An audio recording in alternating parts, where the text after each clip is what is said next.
Hello' গাইছ, আজি এই মাল পেলাব আহিলোঁ চাবুৱাত। এখন ট্ৰাক দেখিছে,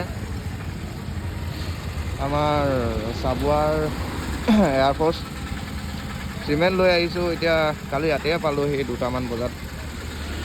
এতিয়া ৰাতিপুৱা আপোনাৰ 9টা চাৰে 9টা বজাত আনলোডিং হ'ব।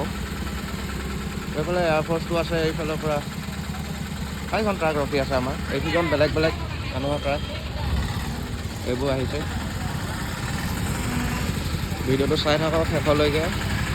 এইফালে মেইন গেট এখন, ইয়াত খালী হ'ব। এইখন আমাৰ ট্ৰাকখন।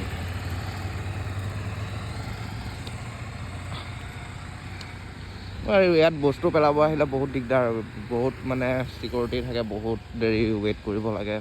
ওচৰে পাঁজৰে এখনো দোকান নাই, কিবা খাব মন গ'লেও একো নোৱাৰোঁ খাবলৈ। তো এইখন আমাৰ গাড়ীখন এই ডিব্ৰুগড় চাবুৱাৰ এইফালে বাইপাছৰ পৰা আপোনাৰ সোমাই আহিলে মানে অলপ লেফ্ট ছাইডে আহি দিলে এইফালে পায় আপোনাৰ এয়াৰফ'ৰ্চ। ইয়াত তাকে সোনকালে খালী কৰি সোনকালে যামগৈ বুলি ভাবিছোঁ।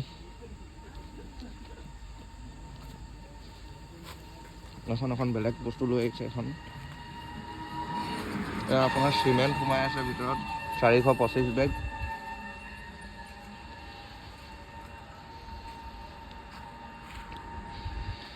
দেখা যাওক কি হয়।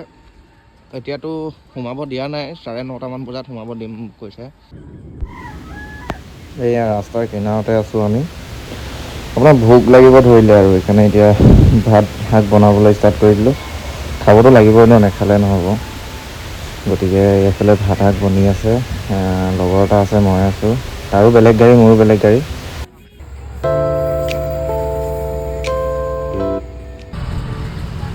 এতিয়া আপোনাৰ মাল আনলোডিং কৰি পিনে গুদামত গৈ আছোঁ ৰিটাৰ্ণ। তো চাই যাওক আপোনালোকে।